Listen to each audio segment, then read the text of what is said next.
Dear students, welcome to the PowerPoint presentation of Physics for class 12. In this session, we will study about moving charges and magnetism under section 4b. The topics covered are solenoid, toroid, forces between two parallel currents, torque on a current loop, dipole analogy, atomic magnetism, and finally Bohr's magneton. Solenoid and toroid are generators of magnetic field. These are used in TV and communication equipment. These are the practical examples of applications of Ampere's law. Let us start. Magnetic field of a solenoid. A solenoid consists of a long and wire wound a helix. So current is entering from here and the wire is going back, coming down, coming up and again going back, and it is wound. This wire is wound in the form of a helix where neighboring turns are closely spaced. These neighboring turns are very closely spaced. So each turn can be regarded as a circular loop. Each turn forms a circular loop.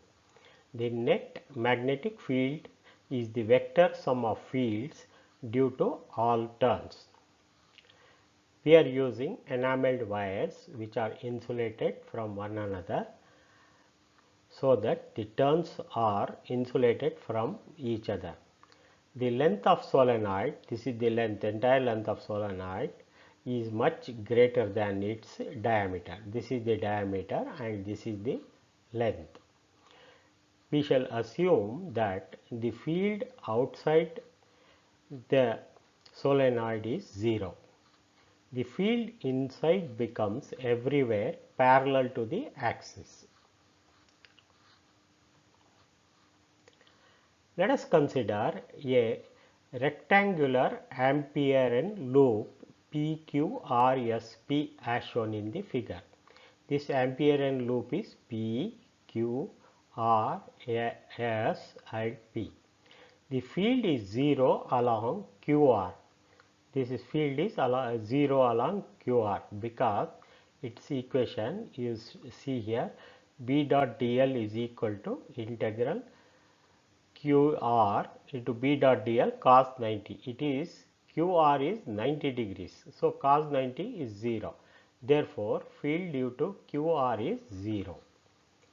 Similarly, due to RS, the field due to RS is also 0 because RS is outside the solenoid and its angle is 0. Let the field, and similarly SP also, because it is also same as QR, its field also SP integral SP b dot dl cos 90 is also 0. Therefore, I will repeat this paragraph. Consider a rectangle PQRSP. The field is 0 along QR because it is 90 degrees. Cos 90 it is given by equation B dot dl cos 90. Cos 90 is 0. SR is outside and its field is also 0. And SP is also perpendicular 90 degrees and hence the field due to these three parts is 0 and only the part left is PQ. So the field due to PQ is given by integral PQ B dot dl, that is integral over line PQ is given by B dot dl cos 0. Cos 0 is 1. Therefore, BDL is equal to BA.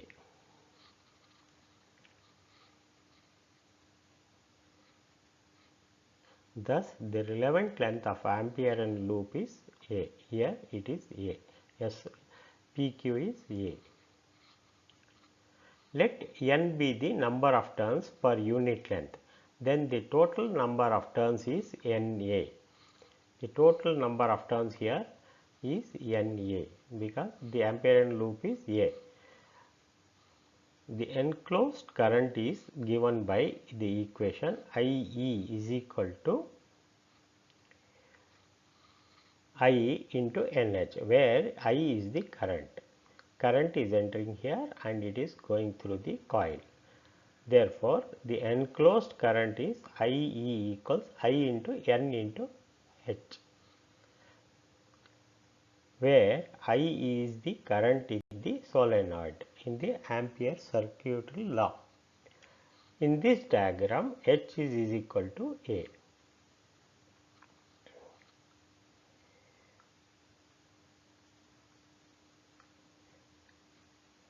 Therefore, the field BL is given by mu naught IE as per Ampere's circuital law. The field into the dl into the L length of the solenoid is given by mu naught IE. Therefore, we can write L is equal to A as we have seen here. The length is only due to PQ and that is length is equal to A. Therefore, this is B into A, that is equal to mu naught IE, that is enclosed current. This is as per Amperian law, mu naught IE. Therefore, this is equal to, right hand side is equal to mu naught I into N into A, where I is the current flowing through the coil. So, this A on the left hand side and A on the right hand side get cancelled. So, therefore, now we have the items left. B is equal to mu naught I into N. This is for ideal solenoid. The magnetic field at a point on one end of the solenoid is given by B equals mu naught Ni divided by 2. That means this equation or this quantity is divided into half. One end it will be mu naught Ni by 2, other end it will be mu naught Ni by 2. This is about solenoid, working principles of a solenoid. Hence, the solenoid equation is given by half B is equal to mu naught Ni by 2, that is in one end.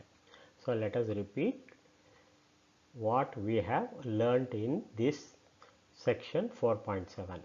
A solenoid consists of a long wire wound in the form of a helix where neighboring turns are very closely spaced. We consider a rectangular loop PQRS as shown in the diagram. The length PQ is A. The magnetic field is going along this direction, left to right. This is the direction of the vector B, magnetic field density, magnetic field. So, therefore, we evaluate each section PQ, QR, RS and P. The field is 0 along QR, RS and SP, and only left is PQ, and this field is B. The relevant length of Amperian loop is L is equal to A, that is the length of Amperian loop is integral dl is A. Therefore, BL is equal to B integral dl integral B dl, that is BL is equal to mu naught into current enclosed. Current enclosed is given by the number of turns into the area of cross section area and the ampere, the value of the current. Therefore, B is equal to mu naught IN. This is the equation for ideal solenoid, and if we take one end, B is equal to mu naught Ni by 2. Now we will study about magnetic field of a toroid. A toroid is a hollow circular ring. This is a hollow circular ring, a toroid. Please see the figure on the right hand side. Current is entering here and this is wound, a coil is wound, on which a large number of turns of wires are wound closely. So, this is a toroid and this coil is wound on the body of the toroid. It can be viewed as a solenoid which has been bent into a circular. The solenoid was a lengthy, it is a long horizontal, whereas toroid is a circular on which the wire is wound. The magnetic field, here we have to analyze the cross section of the toroid. Please see in the figure 2, the cross section is given like this. This, for analysis purposes, it is divided into 3 parts. Here this is a circle 1 and this is a circle 2 and this is a circle 3. The circle 1 is inside the solenoid, which is hollow. B1 is 0 as the loop 1 encloses no current. There is no current in this loop. All the current and everything is wound on the surface, on the outer surface of the ring. This is the ring, and this current is going into it. The magnetic field B1 equals 0 as loop 1, this is loop 1, encloses no current. So IE equals 0. Thus the magnetic field at any point P in the open space inside the toroid is 0. This is the open space or hollow. Okay. Next, then we will consider another field as B3, where magnetic field 3 enclosing 3 here outside the toroid as 3. B3 is also 0 as there is no current outside. Therefore, magnetic field B3 equals 0 as IE is 0 outside the toroid. Now, the only part left is inside. Consider the magnetic field at B, magnetic field B at S. This is S. Using Ampere's law, L, the length of this one is path is L is equal to 2 pi r, because r is the radius of this circle, r. This L is equal to 2 pi r.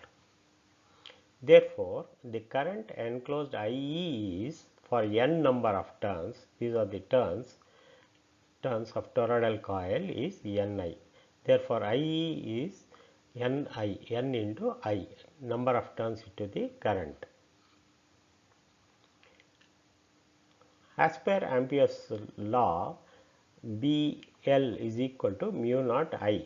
So, in B, DL is 2 pi r, L is 2 pi r. So, B into 2 pi r equals, right hand side is mu naught into Ni. This is as per Ampere's law.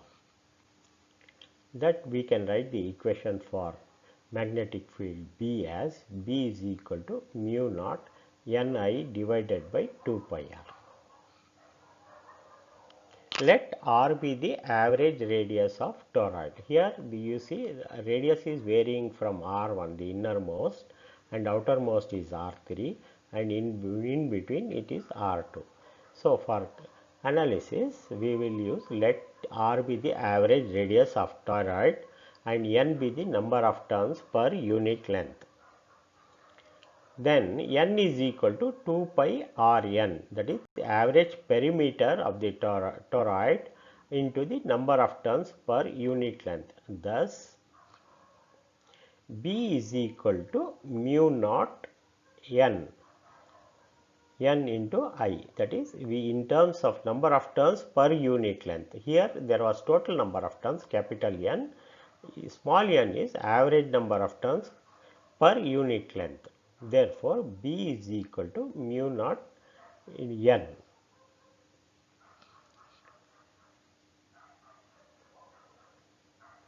In reality, the turns of toroidal coil form a helix. And there is always small magnetic field external to the toroid. The force between two parallel currents. Consider two parallel current carrying conductors PQ and RS separated by a distance r and carrying a current I1 and I2 respectively as shown in the figure.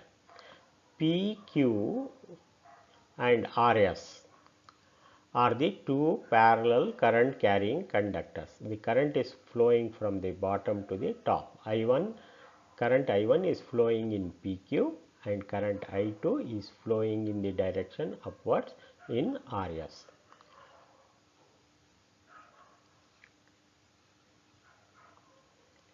Hence, these two currents produce a magnetic field.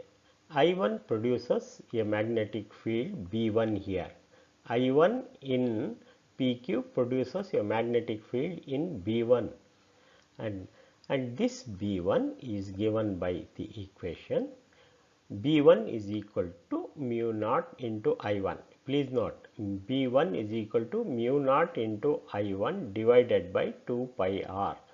R is the distance between the two parallel conductors or carrying currents. And also observe here the mark cross. This is the direction of B1, where it is going into the plane of the paper, plane of the circuit here. Therefore, the current I1 in PQ results into a magnetic field B1 in I1 due to I1 in I2 as shown in the figure, and its value is mu naught into I1 divided by 2 pi r, and this is the direction. It is going into the paper perpendicular to the field. And it is also see the force acting on RS. The force acting on RS is due to I2. This I2 in the conductor RS also exerts a force, and this force is F21, and it is towards the PQ, the conductor PQ. Therefore, it has got the B1 has got 1 B1 due to I1 and force F21 due to I2. This force can be calculated as given below. That is, B1 we will write it as it is, I2 is equal to as it is, and I sin theta. I sin theta can be written as L into sin 90. That is equal to mu naught I1 divided by 2 pi r into L. These calculations we will see some time later. Similarly, magnetic field B1 due to I2 is given by the equation mu naught I2 divided by 2 pi r into dot. You see, the current I2 in this RS is responsible for the magnetic field B2, which is coming out of this paper in the direction out of this paper. Magnetic field B1 B2 due to I2 is given by B2 is equal to mu naught I2 divided by 2 pi r. This is the direction of the magnetic field. This is coming out, and the previous one was going in. Force acting on PQ, and PQ due to this I2, due to this current I1 is F12. F12 is in this direction, that is given by B2 into I1 into I into L sin theta. Therefore, this is equal to sin theta. Here it is 90 degrees. The direction of force, magnetic field and electric current is given by the left hand rule. That is, the electric current, if you open our left hand, the middle finger points the current, electric current, and the forefinger shows the direction of magnetic field, and thumb shows the force. Using this, we will use we will evaluate the value of F12 equal to B2 I1 L into sin 90. That is equal to mu naught I2, that is the value of B2, we are substituting the value of B2, mu naught I2 over 2 pi r into I1, current I1, because it is due to I1, into L. Sin 90 is 1.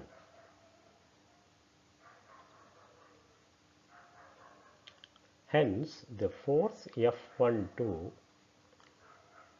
equals, see, the value of F12 is equal to value of F21. Therefore, that is equal to F12 equals F21 equals F is equal to mu naught I1 I2 divided by 2 pi r into L.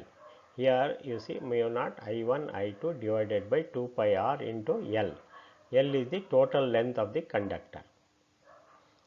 Therefore, force per unit length is given by F equals mu naught I1 I2 divided by 2 pi r, because it is L comes to the denominator per unit length. Therefore, we will summarize the force between the parallel currents. F is given by mu naught into I1 current in a conductor 1 into the value of current in the conductor 2 into the length of the conductor divided by their separation r. Therefore, if we calculate the force per unit length, that is L comes to force per denominator here on the left side, and it is given by the equation F is equal to mu naught into I1 I2 divided by 2 pi r. We will repeat once again the force between parallel currents. Consider two parallel current carrying conductors PQ and RS separated by a distance r and carrying a current I1 and I2 respectively. Magnetic field due to I1 is given by B1 is equal to mu naught I1 divided by 2 pi r, as calculated in the previous slide. So, and again there is a force F21 due to I2 in this conductor. That force is given by B1 I2 into L sin theta, that is equal to sin theta is 90 degrees, that is the current element and the field density is 90 degrees. Therefore, it becomes B1 I2 sin 90, that is equal to mu naught I1 divided by 2 pi r into I2 into L.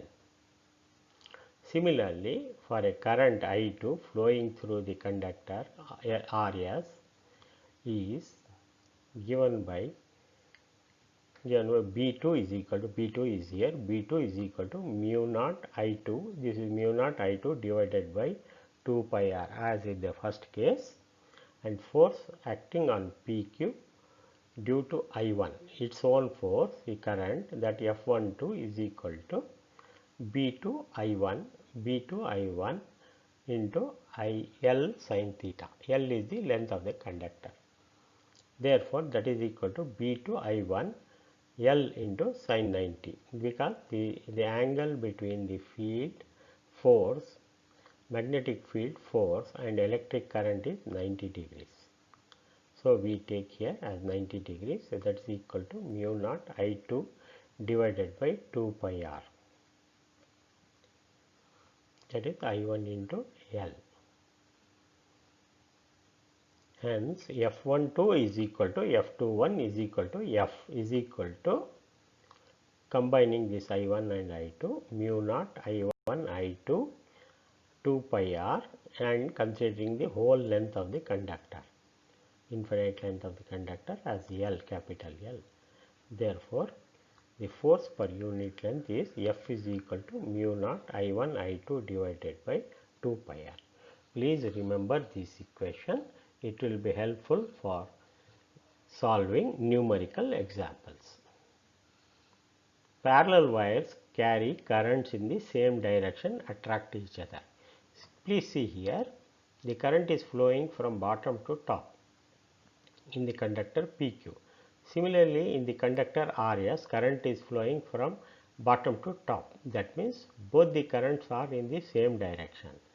So, wires carrying currents in the same direction attract each other. That is why you see the force F12 is towards right, it is getting attracted, and similarly the force F21 is from right to left. Both are getting attracted.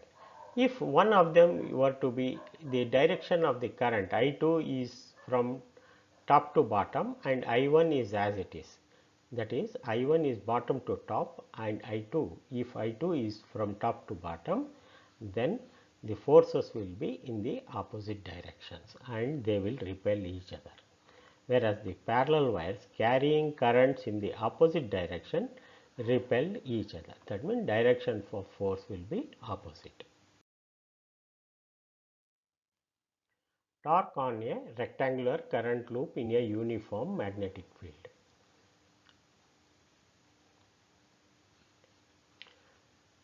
Now we will calculate the equation for torque on a rectangular current loop in a uniform magnetic field. Please see the figure here on the right hand side. B is the uniform magnetic field which is going from left to right, and the blue colored lines are uniform magnetic field, and P, Q, R, S, P is a current loop, rectangular current loop. So, we will consider a rectangular coil PQRS in a uniform magnetic field B carrying a current I. The current flowing through this coil is I. That is, here it is flowing from top to bottom and going like this, right, up and again left. This is the direction of current acting on the same axis. This dotted lines is the axis of the loop. So, now we will consider the effect of each current element and calculate the value of forces FSP and FQR. Let us first consider two forces.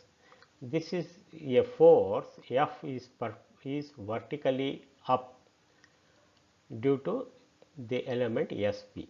So, the force due to SP is vertical up. Similarly, the force due to QR is vertically down, FQR. So, they are in the opposite direction. This is going down and this is pointing upwards. Hence, they cancel out and do not produce any torque. They are acting on the same axis. They are acting on this same axis and in the opposite direction and cancel out. So, we have cancelled out forces due to SP and force due to QR. Now, let us consider forces PQ. This is the force PQ due to the element PQ, and force FRS, F suffix RS pointing in this direction due to the current element SR. Hence, forces FPQ and FSR are acting equal and opposite. This is in this direction and this is in the opposite direction. Hence, they also cancel out without producing translational motion, but they act in a different lines of action. See, it is acting in this line and this is acting in lines, and these two produce a torque about the axis of the coil. This will try to rotate the turn on the other side and this will turn in this loop. Mostly it is anti-clockwise direction. Hence, the forces PQ and force FSR are equal and opposite. Hence, they cancel out without producing a translational motion, but they act in a different lines of action, producing a torque about the axis of coil. Hence, magnitude of FPQ is equal to magnitude of FSR, that is equal to I into L cross B. This is the vectorial product. Hence this is given by the torque is given by on the axis F magnitude of FPQ equals magnitude of FSR. Hence force is given by I into L cross B.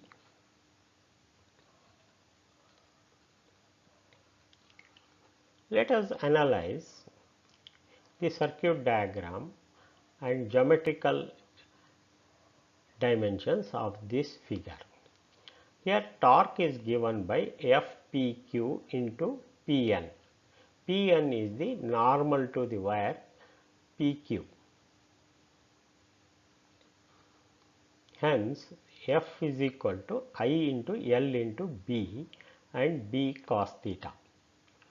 Force is ILB into B cos theta, that is L into B, this small b and this L multiply, it becomes A. Therefore I into A into B cos theta, because L into B is equal to A. This can be written if there are n number of coil turns in the coil. Here we have considered only one, and if there are n number of turns, then in this equation torque is given by NIB into A cos theta. So we have physically calculated the torque value of torque in the loop. Torque is given by force into distance, that is force is FPQ and distance is Pn, which is normal to the current element PQ. Torque experienced by the coil tau is equal to NIB cos theta, as we have calculated here.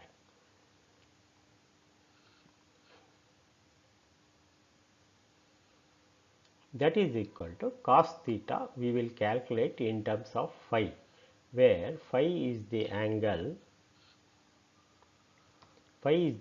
between the normal n and the magnetic field.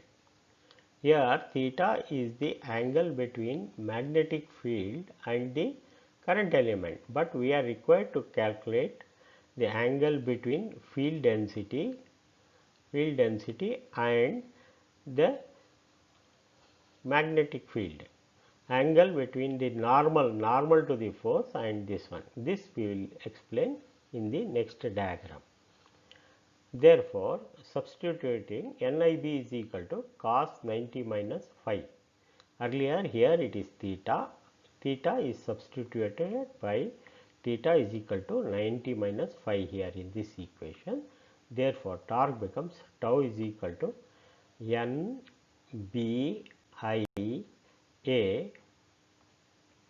area of cross section, into cos phi, that is equal to MB, because substituting NIA is equal to M. Therefore this equation becomes MB sin phi. B is the magnetic field intensity. A is the cross sectional area of the coil, that is the cross sectional area of the coil, and I is the current flowing, here you see, and N is the total number of turns in the coil. Phi is the angle between magnetic field and normal to the plane. Phi is the angle between the angle normal to the plane, this is the normal to the plane, and this is the magnetic field. The direction of M is given by the right hand rule. The motion is given by the right hand rule. Just to clarify the angle between phi and theta, please look at the figure number 2. Here you see, this is the coil. The angle theta is between magnetic field and the coil, the dimension of the coil. Whereas phi is the angle between magnetic field and perpendicular to this magnetic field, N, normal to this field. Hence we have obtained the equation in terms of magnetic dipole moment, electric field density, and the angle between the normal and the magnetic field density. So this is given by tau is equal to mb sin phi. Torque in vector form. We know in the previous equations we have calculated tau is equal to nbia sin phi, and that can be written as also in terms of normal as tau is equal to vector tau is equal to nbia sin phi within brackets into the vector n, which is normal to the electric field intensity.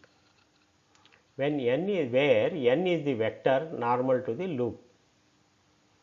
Therefore, it can be also be written as tau is equal to ni we take outside, A is a cross sectional area, okay, that of the coil, and that can be taken as a vector, that is a vector. So, cross B, this is B is the field intensity. Therefore, tau is equal to n into m into m cross B, where magnetic dipole moment m is given by the equation m is equal to I into A.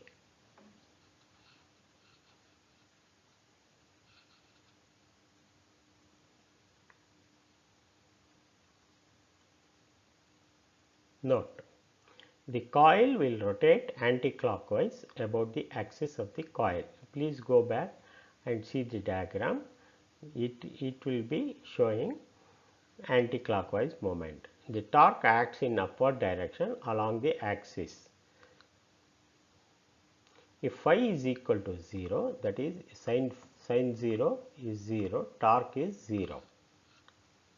If phi is equal to 90 degrees, then torque tau is maximum. 90 means sin 90 is 1, and this tau maximum will be NBIA.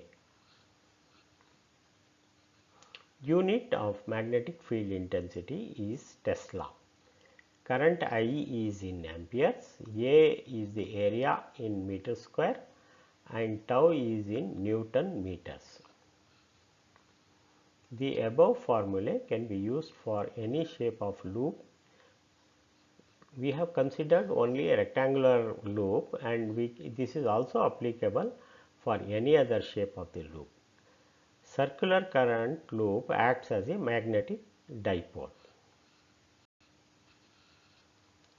Now let us see the analogy between electrostatics and magnetism. Dipole analogy. In electrostatics, we had the factor 1 over epsilon naught, that is the constant of proportionality was 1 over epsilon naught, that is called permittivity. Whereas in magnetism, we have permeability, that is absolute permeability mu naught. Dipole moment. In electrostatics, we have dipole moment represented by a letter P, whereas in magnetism we have M. Magnetic dipole moment is M, electric dipole moment is P. Then field for short dipole. We will review the equation for short dipole on the equatorial field. It is given by, in electrostatics, the field is given by minus P over 4 pi epsilon naught r cube. Similarly, in magnetism, it is given by minus mu naught m divided by 4 pi r cube. Please note here, mu naught is in the denominator here. In electrostatics, epsilon naught was in the denominator. Axial field for short dipole. So, on the axis of a dipole, the equation in electrostatics which we studied in chapter 1, 2 and 3 was 2p divided by 4 pi epsilon naught r cube. This is the equation for electrostatic field on the axial field of the magnet. Whereas in the case of magnetism, The axial field for short dipole is given by mu naught into 2m divided by 4 pi r cube. Please compare. This is almost same except mu naught is in numerator, there epsilon naught was in the denominator. Then external field torque. Torque due to external field was given by the equation P into, that is the magnetic dipole moment, into P cross E. Here it is M cross B. M is the magnetic dipole moment cross B.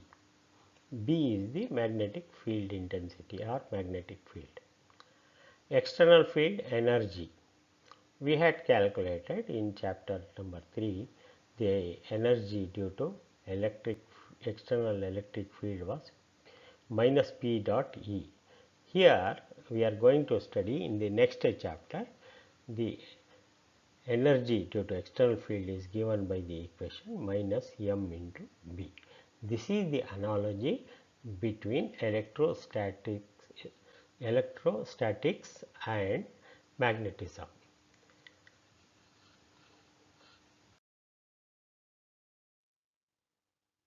Now, having studied the magnetism, the forces and the various equations, let us study a related topic called atomic magnetism. In the section 1.2, we will study atomic magnetism. Please see the figure on the right hand side. Ze depicts the nucleus of an atom. E is an electron revolving around the circular field in the circle, and this vector is ACW, anti-clockwise. This is moving in the anti-clockwise direction. Electron is moving in anti-clockwise direction, and this is a velocity vector which is tangential to this, and I is the current. I depicts the current, and R is the radius of the orbit. This is the orbit of an electron, this is electron, and this is nucleus with proton and neutron. An atomic orbital electron is in the state of orbital circular motion around the nucleus. That is, electron is moving in an orbit around the nucleus and behaves like a circular current carrying loop. The electron motion behaves like a circular current carrying loop, due to which magnetism is produced at the nucleus. So, in atomic magnetism, the electron is moving around the nucleus, behaves like a circular current carrying loop, and it produces the magnetic field. This phenomena is called atomic magnetism. Basic elements of atomic magnetism. Let us go through what are the basic elements that depict or reflect the atomic magnetism. First thing is the current I. Current I. Current I here is given by E into F. E is the charge and F is the frequency of rotation. This E into F is also, F is, we know F is equal to 1 over T. Therefore, current I is equal to E by T. That can also be written in terms of angular velocity. We know F is equal to omega over 2 pi. Therefore, retaining E, we can put this I is equal to E omega by 2 pi. That is also written as E into V velocity divided by radius, where R is the radius, 2 pi R. So, we can write the equation for orbital current, which is an important element of atomic magnetism, as I is equal to EF, or I is equal to E by T, or we can also write I is equal to E omega by 2 pi. And finally, it can also be written in terms of velocity. I is equal to ev by 2 pi r. Same thing is reflected in this text box. The next element of our atomic magnetism is magnetic induction at nucleus position. As the circular orbit behaves like a current carrying loop, so there is magnetic induction at the nucleus position. This magnetic nucleus at nucleus is given by the equation Bn is equal to mu naught I over 2r. That is, the magnetic field density at the nucleus Bn is given by mu naught I. I is the current just we described in the previous equation by 2r. R is the radius. Therefore, Bn is equal to mu naught I over 2r. Then the third element is magnetic moment of circular orbit. When there is a circular orbit, there is a magnetic moment also. That is given by the equation I into A, where A is the area of the circle. Area of the circle given by equation pi r square. R is the radius and area is given by pi r square. Then we will find out relationship between magnetic moment and angular moment. From the above, from this equation, we know m is equal to I into A. We have just written the same I into A. Here we can calculate the value of I from this equation. We substitute the value of I as EV divided by 2 pi r here into A is pi r square, area of the circle pi r square. So, this r and this r to the power gets cancelled and the equation becomes EVR divided by 2. This pi and pi also get cancelled, EVR by 2. And here we multiply and divided by m, the same quantity. Therefore, this becomes EL divided by 2m, where angular moment L is given by mvr. From our previous studies, we know the angular moment is defined as or is given by the equation L is equal to m into v into r. Therefore, m is equal to EL by 2m. For an orbital electron, both m and L are anti-parallel axial vectors. Please see in this figure, this is an orbit, electron orbit, this is an electron charge with minus, it is moving with a velocity v, I is the current and r is the radius. Hence, the magnetic moment is pointing downwards, L will be pointing upwards. They are anti-parallel axial vectors. This is the relationship. The magnetic moment one points downwards and the angular moment points upwards, and the relationship between the two is m, vector m is equal to minus of E into L divided by 2m. This negative sign is for their indication, anti-parallel indication. Now, having studied atomic magnetism, we will study Bohr's magneton, that is represented by symbol mu b. According to Bohr's theory, angular moment of orbital electrons is given by the equation L is equal to nh by 2 pi, where n is equal to any integer 1, 2, 3, etc. and h is the Planck's constant. This we have studied, and we have studied chemistry, and we are also going to study in chapter number 12. Therefore, from the previous slide, we know that m is equal to EL by 2m, where L is the angular velocity and m is the magnetic momentum, and this is given by the equation EL divided by 2m. Here L is equal to NH by, substitute L is equal to NH by 2 pi in this equation. Therefore, we get E into NH divided by 2m, this is the same thing, into 2 pi, this is the 2 pi, and this becomes ENH. E and H remain as it is, and for first orbit, where that is n is equal to 1, when n is equal to 1, it becomes, the equation becomes EH by 4 pi m.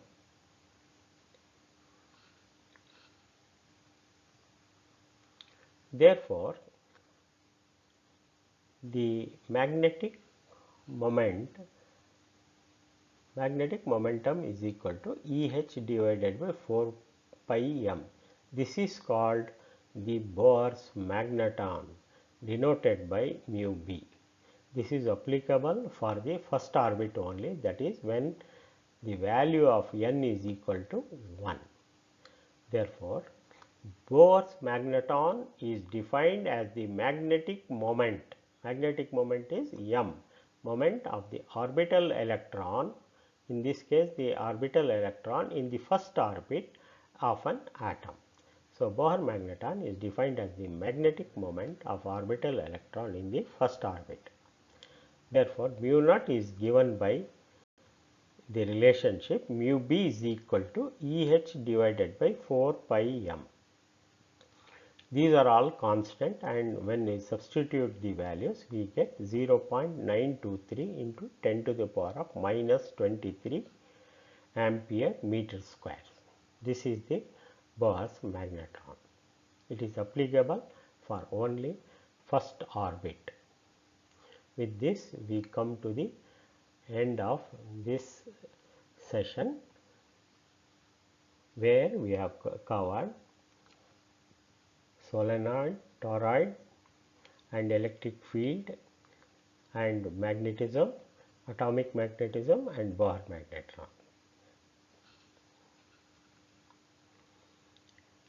So, Bohr magnetron, we will recall mu b is equal to EH divided by 4 pi m, and value of mu b is equal to 0.923 10 to the power of minus 23 ampere meter square. Please remember this formula.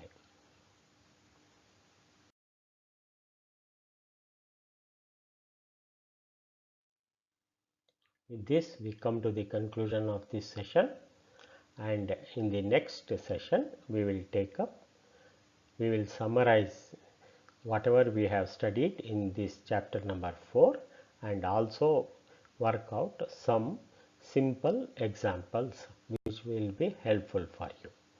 Thank you once again.